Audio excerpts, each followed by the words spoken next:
But there's a huge, powerful concept here. I really hope it's sinking in for you guys. The amount you spend directly impacts the amount you can save. The amount you save directly impacts how fast you can reach financial independence. And let me know in the comment section, what's your current spend versus save ratio? Do you know what your spend versus save ratio is? If you don't know what your spend versus save ratio is, I'm really curious, what's your excuse for not knowing that? That seems like a very dangerous... So, these days everyone's focused on, I'm going to increase my income, I'm going 10x, and I'm going to make 10 times as much money. But the thing is, if you're 10xing your income, what's going on with your expenses? A lot of people end up 10xing their expenses. And that means that your ratio is going to stay pretty much the same. If every time you make more money, you spend more money, your ratio is still the same. You're not actually getting ahead. And what it means is if your income ever drops, it's actually going to become harder for you because you've become adjusted to that lifestyle inflation. You've become adjusted to that new standard of living. So that's why you need to get control of your spend versus save ratio. Let's get into it. So for the purpose of this video, I really want you to start thinking about your money strategically. So what we're going to do is we're just going to break your money out into 10 different segments, 10% each. So since we're looking at your money in regards to percentages and not actual dollars, it doesn't really matter whether you're making $30,000, $300,000, or $3 million a year. It really comes down to your spend versus save ratio. The average person that's making ends meet, as we often hear about, this is them on the spend versus save ratio. They're spending 100% of their money just surviving. So this includes their housing, their clothing, their consumables, their vacations, all that stuff. They're spending 100% of their money. That means they're saving nothing. That means that the only way they can survive is to continue making money, and they're going to have to make it actively because they have no investments creating passive income. So here's the common wisdom of save 10%. We're spending 90% of our money and we're saving 10%. Now let's just take a look at this. Let's really dive into what this visual means to us. This means that we're spending 90%, we're saving 10%. And that's the conventional wisdom. Most people think that they're doing really well if they're saving 10% of their income per year. So in 1 year, we're spending 9 units, but we're only saving 1 unit. That means we're going to need to do this for 9 years in order just to spend for 1 year. That means that you're going to need to work for 9 years if you want to take 1 year off. So, I mean, if you want your retirement to be 10 years, you're going to need to work 90 years based on this model. Now, of course, this is ignoring any sort of return on your investment, but once we get deeper into this, I think you're going to understand the importance of this ratio. So just to make sure everyone's on the same page, 90% spend, 10% save equals 9 years of work to take 1 year off. So once we start saving 20%, we can see we actually are only spending 80% now. Now, I know this sounds really simple, guys, but just stick with me. Trust me, this is worth it. So once we're doing the 80-20, that now means that we're actually 4 years of work in order to take 1 year off. And so then once we get to 70-30, what you can see here is 70% spend, 30% save equals 2.3 years work for every year off. So really, it's not that we're just saving a bunch of money.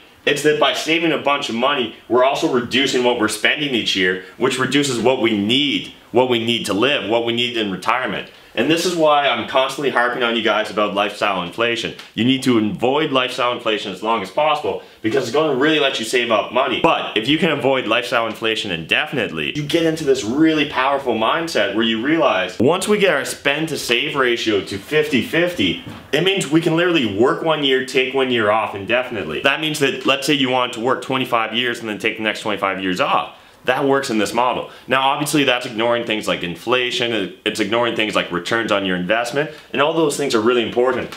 But there's a huge, powerful concept here. I really hope it's sinking in for you guys. The amount you spend directly impacts the amount you can save. The amount you save directly impacts how fast you can reach financial independence.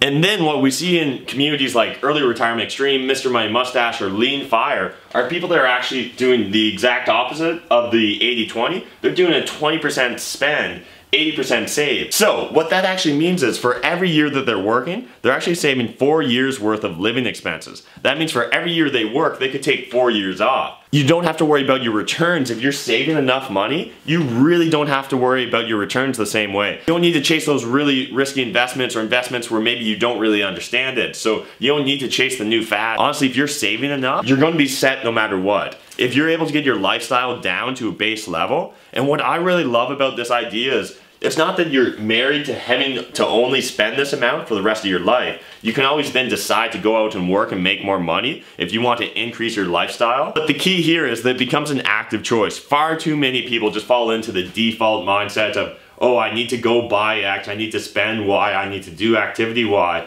and they're just a machine, just another cog in the wheel, and they're not really actively consuming, and they're not making an active choice. And so that's why I think you really need to think about your spend versus save ratio. A lot of people at the London on Fire meetup I host doing that 50-50 or better ratio, where they're saving at least 50% of their income. So the beauty about that is they're saving a ton of money in a very short period of time, which means they can then plow that into things like real estate or index funds or bonds or really whatever the investment strategy is you want to implement. But the key is once they start plowing that money in, they're able to start really seeing returns. So let's say you're actually able to do a 20-80 ratio here. The moment you start getting any return off of this, it really starts building towards this as well. So just keeping things really simple, ignoring things like inflation or compounding the growth in your investment. If we're saving 80% and we're reinvesting that 80% and we're getting a 5% return, that really means that in 5 years, we'd have saved up another year's living expense just from the amount we're saving here, just by reinvesting it. And so that's what becomes really powerful is once you're spending a very small amount compared to what you're saving, you start to really see the impact on your timeline towards financial independence. So yeah, that's the spend versus save ratio. That's why it's so important that you not only focus on growing your income, but you focus on keeping your spending in check. Keep that lifestyle inflation in check. It's the only way you're going to get hit. It's the only way you're going to reach financial independence at a very early age. And so the great thing about the spend versus save ratio is you don't need any like get rich quick schemes. You don't need to make 100% returns on your investment. You can get very reasonable returns. And if you're saving enough of the ratio of your money you're earning. And so smash that like button if you want me to dive into how you can reduce your living expenses without really reducing the quality of your life. Let me know in the comment section, what's your current spend versus save ratio? Do you know what your spend versus save ratio is? If you don't know what your spend versus save ratio is, I'm really curious, what's your excuse for not knowing that? But yeah, I really appreciate you guys taking the time to watch this video. As always, I'm Matt McKeever.